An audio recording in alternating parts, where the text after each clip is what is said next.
പവിത്രത്തിന്റെ upcoming എപ്പിസോഡിലേക്ക് എല്ലാവർക്കും സ്വാഗതം. അങ്ങനെ വേദയും വിക്രമും തരുണും ഒരുമിച്ച് ഭക്ഷണം കഴിക്കാൻ വേണ്ടി ഇരിക്കുന്നു. ഉടനെ തന്നെ വിജയ് വിക്രമിനോട് ചോദിക്കുന്നുണ്ട്, വിക്രം, ദോശയും ഇഡ്ഡലിയും ചപ്പാത്തിയും ചിക്കൻ ഗ്രേവിയും ഉണ്ട്, നിനക്ക് ഏതാണ് കഴിക്കാൻ വേണ്ടതെന്ന് ചോദിക്കുകയാണ്. ഉടനെ തന്നെ വേദ ഒട്ടും സംശയിക്കാതെ തന്നെ പറയുന്നുണ്ട്, ചേച്ചി അവനക്കിഷ്ടം ചപ്പാത്തിയാണ്. ഒട്ടും ഓർക്കാതെ കേട്ടോ വേദ ഇത് തുറന്നു പറയുന്നത്. പെട്ടെന്ന് എല്ലാവരും ഞെട്ടുന്നുണ്ട്. ഒരേ സമയം വേദയുടെ മുഖത്തേക്ക് എല്ലാവരും നോക്കുവാണ്. വിക്രമാകെ എന്ത് ചെയ്യണമെന്ന് അറിയാതെ ഇരിക്കുകയാണ്. വേദയോട് മോള് ചോദിക്കുന്നുണ്ട്, എങ്ങനെയാണ് വേദേ നിനക്ക് വിക്രമിൻ്റെ സിംബായുടെ ഇഷ്ടം അറിയുന്നത്? ചപ്പാത്തിയാണ് ഇഷ്ടമെന്ന് അറിയുന്നത് എങ്ങനെയാണെന്ന് മോള് ചോദിക്കുകയാണ്. വേദയ്ക്ക് ഉത്തരമില്ല. എന്നാൽ പെട്ടെന്ന് ഈ വിക്രം പറയുന്നുണ്ട്, അത് എന്താണെന്നറിയോ, ഞാൻ വിജയമ്മോട് പറഞ്ഞിട്ടുണ്ടായിരുന്നു എനിക്കിഷ്ടം ചപ്പാത്തിയാണെന്ന്. അത് ചിലപ്പോൾ മേഡത്തിനോട് വിജയമ്മ പറഞ്ഞിട്ടുണ്ടായിരിക്കും. ഉടനെ തന്നെ വിജയ് അതിനെ സപ്പോർട്ട് ചെയ്യാണ്. അതെ, അത് ശരിയാണ് വിക്രം പറഞ്ഞത്. ഞാൻ വേദിയോട് പറഞ്ഞിട്ടുണ്ടായിരുന്നു വിക്രമിന് ചപ്പാത്തിയാണ് ഇഷ്ടമെന്നുള്ള കാര്യം. ഉടനെ തന്നെ തരുൺ പറയുന്നുണ്ട്, ഓ അത്രയുള്ളോ കാര്യം, എന്തിനാ അതിന് നീ ഇങ്ങനെ ടെൻഷൻ അടിച്ചിരിക്കുന്നത് വേദേ? അവനക്ക് ഇഷ്ടമുള്ള ഇത് അവൻ കഴിക്കട്ടെ. പിന്നെ നീ ഇത്തിരി കൂളായിട്ടിരിക്കണം കേട്ടോ. നീ ഇങ്ങനെ ടെൻഷൻ അടിക്കുന്നത് മോളുടെ ഹെൽത്ത് ഇഷ്യൂസ് മോൾക്ക് എന്തെങ്കിലും ഉണ്ടാവുമെന്ന് വിചാരിച്ചിട്ടാണോ? അവളിപ്പോൾ ഓക്കെയാണ്, അവൾക്ക് ഒരു കുഴപ്പമില്ല, കണ്ടില്ലേ നന്നായി ഭക്ഷണം കഴിക്കുന്നുണ്ട് അവൾ എന്ന് പറയുവാണ് തരുൺ. പെട്ടെന്ന് വിജി ചോദിക്കുന്നുണ്ട്, എങ്കിൽ നിനക്ക് ചപ്പാത്തി എടുക്കട്ടെ വിക്രം എന്ന് ചോദിക്കുമ്പോൾ പെട്ടെന്ന് വിക്രം പറയുന്നുണ്ട്, ഏയ് വേണ്ട വേണ്ട ചേച്ചി, എനിക്കിന്ന് ദോശ മതി എന്ന് പറയുകയാണ്. ഉടനെ തന്നെ മോൾക്ക് ഭക്ഷണം കൊടുത്തുകൊണ്ടിരിക്കുകയാണ് വിജി. അവിടെ ഇരിക്കുന്ന ബോക്സ് എടുത്തുകൊണ്ട് പറയുന്നുണ്ട്, വേദേ ഇത് നീയൊന്ന് അങ്ങോട്ടേക്ക് വിക്രമിന് കൊടുക്കുവോ? ഞാൻ മോൾക്ക് ഭക്ഷണം കൊടുത്തുകൊണ്ടിരിക്കുകയല്ലേ എന്ന് പറയുകയാണ്. വേദയ്ക്ക് അതനുസരിക്കാതിരിക്കാൻ പറ്റുന്നില്ല. ഒപ്പം തരുൺ ഇരിക്കുന്നുണ്ടല്ലോ, അതുകൊണ്ട് തന്നെ വേദം ആ ബോക്സ് വാങ്ങിച്ച് തരുണിൻ്റെ അടുത്തേക്ക് വിക്രമിൻ്റെ അടുത്തേക്ക് വെച്ച് കൊടുക്കുകയാണ് വേദ. പെട്ടെന്ന് വിക്രമും വേദയും പരസ്പരം നോക്കുവാണ്. പഴയ കാര്യങ്ങളെല്ലാം അവരുടെ മനസ്സിലേക്ക് കയറി വരുന്നുണ്ട്. വിക്രം ഭക്ഷണം കഴിക്കലെല്ലാം കഴിഞ്ഞ് പുറത്ത് വന്ന് കുറച്ച് വിറകെല്ലാം കൂട്ടിയിട്ട് അത് കത്തിച്ചിട്ട് മോളെയും കൊണ്ട് പുറത്തിങ്ങനെ നോക്കിയിരിക്കുവാണ്. ഇത് കണ്ട് തരുണും വേദിയും വിജിയും ഒക്കെ അങ്ങോട്ടേക്ക് വരുന്നുണ്ട്. തരുൺ ചോദിക്കുന്നുണ്ട്, എന്ത് പറ്റി വിക്രം, ഇങ്ങനെ കാറ്റ് കൊള്ളാനാണോ പുറത്തിരിക്കുന്നത്? എന്ത് പറ്റി ഇങ്ങനെ വിറകൊക്കെ കൂട്ടി കത്തിച്ചു വെച്ചിരിക്കുന്നല്ലോ എന്ന് ചോദിക്കുകയാണ്. ഉടനെ തന്നെ വിക്രം പറയുന്നുണ്ട്, ഇതുകൊണ്ട് സർ രണ്ട് കാര്യങ്ങളുണ്ട്. ഒന്നാമത് നല്ല കൊതുവാണ്, കൊതുകുള്ളത് കൊണ്ട് എനിക്കിവിടെ ഇരിക്കാൻ പറ്റുന്നില്ല. പിന്നെ രണ്ടാമതെന്ന് പറയുമ്പോൾ ഇവിടെ നിന്നും പുകയുന്ന സമയത്ത് പുറത്തു നിന്നൊരാൾ വരുമ്പോൾ ഇവിടെ ആരെങ്കിലും ഉണ്ടായിരിക്കും, ഉറക്കം ഒഴിച്ച് ആരെങ്കിലുമൊക്കെ കാണുമെന്ന് പുറത്തു നിന്നും വരുന്നവർക്ക് തോന്നണം. ഉടനെ തന്നെ തരുൺ പറയുന്നുണ്ട്, ഓ കൊതുകാണ് പ്രശ്നം, ഞാനിതാ വരുന്നു എന്ന് പറഞ്ഞുകൊണ്ട് തരുൺ അകത്തേക്ക് പോകുന്നുണ്ട്. ഉടനെ തന്നെ മോള് ചോദിക്കുന്നുണ്ട്, സിംബ എന്തിനാണ് ഇവിടെ ബ്ലാക്ക് കയർ കെട്ടിവെച്ചിട്ടുണ്ടായിരുന്നത്? പക്ഷെ അപ്പോൾ വിക്രം പറയുന്നുണ്ട്, ബ്ലാക്ക് കയർ എവിടെയാണെന്ന് നിനക്ക് കാണുന്നുണ്ടോ, ഒന്ന് കാണിച്ചതാ എന്ന് പറയൂ കേട്ടോ. പക്ഷെ മോള് ദൂരേക്ക് നോക്കുന്നുണ്ട്, ഇരുട്ടിൽ മോൾക്ക് കാണാൻ പറ്റുന്നില്ല. ഉടനെ തന്നെ വിക്രം പറയുന്നുണ്ട്, മോളെ അത് കാണാൻ പറ്റില്ല, എനിക്ക് തന്നെ കാണുന്നില്ല, പിന്നെ മോൾക്ക് കാണാൻ പറ്റുമോ എന്ന് ചോദിക്കുകയാണ്. വിജയം പറയുന്നുണ്ട്, വിക്രം എവിടെ ബ്ലാക്ക് കയർ ഉണ്ടെന്ന് പറഞ്ഞിട്ട് എനിക്കും കാണുന്നില്ലല്ലോ എന്ന് പറയുകയാണ്. ഉടനെ തന്നെ വിക്രം പറയുന്നുണ്ട്, ആരും കാണാതിരിക്കാൻ വേണ്ടി തന്നെയാണ് ഞാൻ അങ്ങനെ ചെയ്തു വെച്ചിരിക്കുന്നത്. ഇരുട്ടിൽ ആരെങ്കിലും വരുന്ന സമയത്ത് അതിൽ തട്ടണം.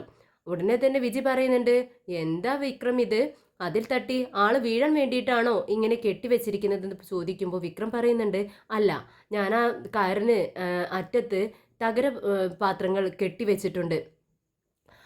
ഒരാൾ ഇരുട്ടത്ത് വന്ന് അതിൽ കയറിൽ തട്ടുന്ന സമയത്ത് അതെല്ലാം ഉണ്ടാക്കും, സൗണ്ട് വരും അതിൽ നിന്നും.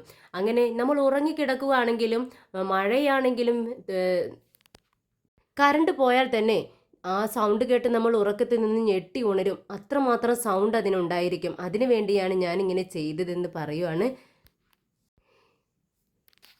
ഇത് കേട്ടതും വിജി ചോദിക്കുന്നുണ്ട്, എന്തൊക്കെ സൂത്രവിദ്യകളായി വിക്രമിൻ്റെ കയ്യിൽ? ഉടനെ തന്നെ വിക്രം പറയുന്നുണ്ട്, ഇതെല്ലാം പഴയ വിദ്യകളാണ്, ഞാനിപ്പോൾ ഉപയോഗിച്ചു എന്ന് മാത്രം എന്ന് പറയുന്നുണ്ട്.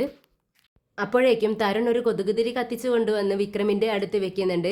ഇനി നിന്നെ കൊതുക് അടിക്കത്തില്ല വിക്രം എന്ന് പറഞ്ഞുകൊണ്ട് ചിരിക്കുന്നുണ്ട്. വിക്രമും ചിരിക്കുന്നുണ്ട്. ഉടനെ തന്നെ തരുൺ വിക്രമിനോട് ചോദിക്കുന്നുണ്ട്, ശരി, ഒരാളും അകത്തേക്ക് വരാത്ത വിധം നീ എല്ലാ ഏർപ്പാടുകളും ചെയ്തു വെച്ചിട്ടുണ്ട്, അപ്പോൾ പിന്നെ നീ എന്തിനാണ് ഇവിടെ ഇങ്ങനെ പുറത്ത് കൊതുകടിയും കൊണ്ട് ഇരിക്കുന്നത്? നിനക്ക് അകത്ത് വന്ന് AC റൂമിൽ കിടന്ന് ഉറങ്ങിക്കൂടെ വിക്രം എന്ന് ചോദിക്കുകയാണ്. ഉടനെ വിക്രം പറയുന്നുണ്ട്, വേണ്ട സാർ, ഇന്നൊരു ദിവസത്തേക്ക് മാത്രം. ആര് എന്ത് എവിടെ എന്തൊക്കെ സംഭവിക്കുന്നു എനിക്കും അറിയണ്ടേ. അതിനു വേണ്ടിയാണ് ഞാൻ ഇന്നൊരു ദിവസത്തേക്ക് പുറത്തിരിക്കുന്നത്. സാറ് വിട്ടേക്കേ, കുഴപ്പമൊന്നുമില്ല. ഉടനെ തരുൺ പറയുന്നുണ്ട്, എൻ്റെ കാഴ്ചപ്പാടിൽ ഇതിൻ്റെ ആവശ്യമൊന്നുമില്ല, ഇനി നിന്റെ ഇഷ്ടമെന്ന് പറയുവാണ്. ഉടനെ തന്നെ തരുൺ മോളോട് പറയുന്നുണ്ട്, സുഡർ നീ എന്തിനാ ഇവിടെ കൊതുകടി കൊണ്ട് ഇരിക്കുന്നത്? നീ അകത്തേക്ക് വാ, അകത്ത് പോയിട്ട് കിടക്കാൻ നോക്കെന്ന് പറയുവാണ്. ഉടനെ സുഡർ വിസമ്മതിക്കുന്നുണ്ട്. ഇല്ല ഇല്ല തരുൺ, ഞാൻ വരില്ല. എനിക്ക് അകത്തിരുന്നാൽ ബോറടിക്കും. ഞാനിവിടെ സിംബ പറയുന്ന കഥ കേട്ടിട്ട് ഇരുന്നോളാം എന്ന് പറയുവാണ്. ഇത് കേട്ടതും വേദയ്ക്ക് ദേഷ്യം വരുന്നുണ്ട്. എന്ത് ഓവറായിട്ട് അഡ്വാൻറ്റേജ് എടുക്കുന്നോ? ദേ എന്താ സുഡർ ഇത്? പെട്ടെന്ന് കണ്ട ഒരാളുമായിട്ട് ഇത്രയ്ക്കൊക്കെ അടുക്കണോ നീ? ഇത് കേട്ടതും വിജി പെട്ടെന്ന് വേദയുടെ കയ്യിൽ പിടിച്ച് വലിക്കുവാണ്. എന്നിട്ട് ചോദിക്കുന്നുണ്ട്, എന്തിനാ വേദേ ഇത്ര ചെറിയ ചെറിയ കാര്യങ്ങൾക്ക് നീ ഇങ്ങനെ ദേഷ്യപ്പെടുന്നത്? ചേച്ചി എനിക്കിതൊന്നും ഇഷ്ടപ്പെടുന്നില്ല എന്ന് പറയുവാണ്. ഉടനെ തന്നെ വിജി പറയുന്നുണ്ട്, ദേ നീയല്ലേ പറഞ്ഞത് വിക്രമിന് സത്യങ്ങളൊന്നും അറിയാൻ പാടില്ല, വിക്രം ഇതൊന്നും അറിയരുത്, നിന്റെ മകളാണ് സുഡർ എന്നുള്ള വിവരം. അങ്ങനെയാണെങ്കിൽ നീ മിണ്ടാതിരിക്കേ. അവനിപ്പോൾ ധരിച്ചു വെച്ചിരിക്കുന്നത് സുഡർ എൻ്റെ മോളാണെന്നല്ലേ. എന്നാൽ നീ ഇത്രയൊക്കെ ഓവറായിട്ട് റിയാക്ട് ചെയ്യുന്ന സമയത്ത് അവനക്ക് സംശയം വരും കേട്ടോ എന്ന് പറയുവാട്ടോ. ചേച്ചി അവൻ കുഞ്ഞിനോട് സംസാരിച്ചിരിക്കുന്നതേ എനിക്ക് ഇഷ്ടപ്പെടുന്നില്ല എന്ന് പറയുമ്പോൾ വിജി പറയുന്നുണ്ട്, അവൾ എത്ര നേരം സംസാരിച്ചിരിക്കും? ദേ കഥ പറഞ്ഞു തുടങ്ങി കുറച്ച് കഴിയുമ്പോഴേക്കും അവൾ ഉറങ്ങും. അപ്പോൾ നമുക്ക് അവളെ അകത്ത് കൊണ്ടുപോയി കിടത്താമെന്ന് പറയുവാണ് വിജി. ഉടനെ തരുൺ വേദയോട് പറയുന്നുണ്ട്, ശരി വേദ, അവർ രണ്ടുപേരും കഥ പറയുകയും കഥ കേൾക്കുകയൊക്കെ ചെയ്യട്ടെ, നീ അകത്തേക്ക് വാ, നമുക്ക് ജോലി നോക്കാം എന്ന് പറയുമ്പോൾ വേദ പറയുന്നുണ്ട്, ഇല്ല തരുൺ, നീ നിന്റെ വർക്കൊക്കെ ചെയ്തു തീർക്ക്, ഞാനും വിജിയും ഇവിടെ ഇരിക്കാം, മോള് വരുമ്പോൾ മാത്രമേ ഞങ്ങൾ അകത്തേക്ക് വരുന്നുള്ളൂ. ശരി, അങ്ങനെയാണെങ്കിൽ നീ അങ്ങനെ ചെയ്യേ, നിന്റെ ഇഷ്ടമെന്ന് പറഞ്ഞുകൊണ്ട് തരുൺ അകത്തേക്ക് പോകുന്നുണ്ട്. സുഡർ വിക്രമിനോട് കൊഞ്ചിക്കൊണ്ട് പറയുന്നുണ്ട്, സിംബ ഈ വിജയമ്മ പറയുന്ന കഥകളൊക്കെ കേട്ട് എനിക്ക് ബോറടിച്ചു, സിംബ ഇനി പുതിയ കഥ പറയേ എന്ന് പറയുമ്പോൾ വിക്രം ഒന്ന് ആലോചിക്കുന്നുണ്ട്. മോളിങ്ങനെ കൊഞ്ചിക്കൊണ്ട് പറയുന്നത് കേട്ട് വിജിയും വേദിയും മോളെ ഇങ്ങനെ സൂക്ഷിച്ചു നോക്കിക്കൊണ്ടിരിക്കുകയാണ്. അങ്ങനെ സുഡർ വിക്രമിൻ്റെ മടിയിലേക്ക് കിടക്കുവാണ്. ഉടനെ സുഡറിൻ്റെ മുടിയിലൂടെ ഇങ്ങനെ തഴുകുന്നുണ്ട് വിക്രം. എന്നിട്ട് ഇങ്ങനെ കഥ പറയുവാണ്. മോളെ, പണ്ടൊരു കാട്ടിൽ ഒരു സിംഹമുണ്ടായിരുന്നു, അതിൻ്റെ പേര് സിംബ. ഒരു സിംഹം. അതിനെ കാട്ടിലെ ഭയങ്കര ശൗര്യമുള്ള ഒരു സിംഹമായിരുന്നു. അതിൻ്റെ അടുത്തേക്ക് അതിൻ്റെ ശൗര്യം കുറയ്ക്കാനായി ഒരു പെൺസിംഹം വന്നു എന്നൊക്കെ പറഞ്ഞ് വേദിയുടെയും വിക്രമിൻ്റെയും കഥ, കഴിഞ്ഞുപോയ കഥകൾ കണക്ട് ചെയ്തുകൊണ്ട് ഒരു സിംഹത്തിൻ്റെ, കാട്ടിൽ ജീവിക്കുന്ന സിംഹത്തിൻ്റെയും പെൺസിംഹത്തിൻ്റെയും ആൺസിംഹത്തിൻ്റെയും കഥ പോലെ വിക്രം അങ്ങ് നന്നായി പറഞ്ഞു കൊടുക്കുവാണ് നമ്മുടെ സുഡർമോൾക്ക്. സുഡർമോൾ അതിനിടയിൽ സംശയങ്ങളൊക്കെ ചോദിക്കുന്നുണ്ട്. അതിനെല്ലാം ഡൗട്ടുകളൊക്കെ തീർത്തു കൊടുക്കുന്നുണ്ട് വിക്രം. കഥയിലെ ഓരോ സിറ്റുവേഷൻ ഇങ്ങനെ പറഞ്ഞു കൊടുക്കുമ്പോഴും വേദ വിക്രമിനെ നോക്കുന്നുണ്ട്. വിക്രമാണെങ്കിൽ ഇമ വെട്ടാതെ വേദയുടെ മുഖത്തേക്ക് തന്നെ നോക്കിക്കൊണ്ടാണ് പറയുന്നത്. എന്നാൽ ഇവരുടെ പരസ്പരമുള്ള ഈ നോട്ടമൊക്കെ കണ്ട് വിജിയും അന്തം വിട്ടിരിക്കുവാണ്.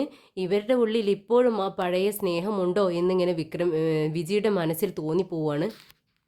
അങ്ങനെ മോളോട് വിക്രം പറയുന്നുണ്ട്, ഒരുപാട് തെറ്റുകൾ ഈ സിംഹം ചെയ്തിട്ടുണ്ടായിരുന്നു, പക്ഷേ ലാസ്റ്റ് ഒരു തെറ്റ് ചെയ്തു, പക്ഷേ ആ പെൺസിംഹം അതിനെ പുറത്തു കൊടുത്തില്ല. അങ്ങനെയൊക്കെ പറഞ്ഞ് കഥകൾ ഇങ്ങനെ പറഞ്ഞ് മോളിങ്ങനെ അത് നന്നായി കേട്ടുകൊണ്ടിരിക്കുകയാണ്. ഇതൊക്കെ കേൾക്കുമ്പോഴും നമ്മുടെ വേദ ആകെ അപ്സെറ്റായിട്ട് ഇരിക്കുകയാണ്. വിജിക്കും സങ്കടം തോന്നുന്നുണ്ട്. അങ്ങനെ കഥ കേട്ടുകൊണ്ട് സുഡർ നമ്മുടെ വിക്രമിൻ്റെ മടിയിൽ കിടന്ന് അങ്ങനെ ഉറങ്ങുകയാണ്. അപ്പോഴേക്കും തരുൺ ഫോണുമായി വേദയുടെ അടുത്തേക്ക് വരുന്നുണ്ട്. വേദ, നിനക്കൊരു കോള് വന്നിട്ടുണ്ടെന്ന് പറയുന്നുണ്ട്. ഓക്കെ, ഞാൻ നോക്കിയിട്ട് വിളിച്ചോളാം തരുൺ, ഫോൺ ഇങ്ങോട്ടേക്ക് തരൂ എന്ന് പറഞ്ഞുകൊണ്ട് ഫോൺ മേടിച്ച് അവിടെ വെക്കുവാണ്.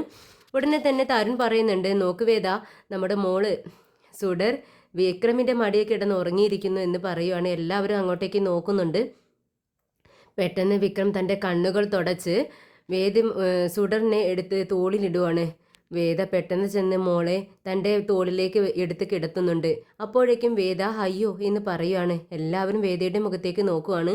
പെട്ടെന്ന് വേദയുടെ കണ്ണിൽ ഒരു കരട് പോകുന്നുണ്ട്. വേദ പറയുന്നുണ്ട്, തരുൺ ഒന്നിങ്ങോട്ടേക്ക് വാ, എൻ്റെ കണ്ണിൽ എന്തോ കരട് പോയെന്ന് പറയുവാണ്. ഉടനെ തരുൺ അത് എടുത്തു കൊടുക്കുവാണ്. ഇത് കണ്ടതും നമ്മുടെ വിക്രമിനെ സഹിക്കാൻ കഴിയുന്നില്ല. വിക്രമിൻ്റെ മനസ്സിൽ ഇപ്പോൾ തരുണും വേദയും ഭാര്യ ഭർത്താക്കന്മാരാണല്ലോ. അതുകൊണ്ട് തന്നെ വേദയ്ക്ക് വിക്രമിനിത് കാണുമ്പോൾ സഹിക്കാൻ കഴിയുന്നില്ല. രാവിലെ എഴുന്നേറ്റ് വിക്രം റൂമിൽ നിന്നും പുറത്തേക്ക് വരുന്നുണ്ട്. സുഡർമോളുടെ റൂമിൽ നിന്നും താഴേക്ക് ഇറങ്ങി വരുവാണ്. ഉടനെ താഴെ പേപ്പർ നോക്കിക്കൊണ്ടിരിക്കുന്ന വേദയാണ് കാണുന്നത്. വിക്രം പതിവ് പോലെ ഒരു ഓളത്തിൽ അങ്ങ് പറയുവാണ്, വേദ ഒരു ഗ്ലാസ് ചായ എടുക്കുമെന്ന് ചോദിക്കുകയാണ്. വേദയാണെങ്കിൽ അത് കേട്ടപാടെ എടുക്കാൻ വേണ്ടി ഇരിക്കുന്ന മട്ടില് അതിനെന്താ വിക്രം, ഇപ്പം തരാം ചായ എന്ന് പറഞ്ഞുകൊണ്ട് കിച്ചണിലേക്ക് പോവുകയാണ്. വിക്രമിൻ്റെ ഈ ചോദ്യവും വേദയുടെ ഈ മറുപടിയും കേട്ട് നമ്മുടെ വിജിയും തരുണും ആകെ അന്തം വിട്ട് നോക്കിയിരിക്കുകയാണ്. രണ്ടുപേരെ മാറി മാറി നോക്കുന്നുണ്ട്. പെട്ടെന്ന് വേദ കിച്ചണിലെത്തി വിജയെ കണ്ടതും ആകെ പകച്ചു നിൽക്കുവാണ്. എന്താണിപ്പോൾ സംഭവിച്ചത് എന്ന് മനസ്സിലാവാതെ വിക്രമനും പെട്ടെന്ന് കാര്യം പിടുത്തം കിട്ടുവാണ്. ഇത് തൻ്റെ പഴയ കാലമല്ല. വേദയെ കണ്ടതും വേദയോട് ചോദിച്ചതും പെട്ടെന്ന് വിക്രമൻ പിടുത്തം കിട്ടുന്നുണ്ട്, ഓർമ്മ വരുവാണ്. വേദയെ പെട്ടെന്ന് രണ്ടുപേരും പരസ്പരം തിരിഞ്ഞു നോക്കുന്നുണ്ട്. വേദ വിക്രമിനെയും വിക്രം വേദയെയും നോക്കിക്കൊണ്ടിരിക്കുവാണ്.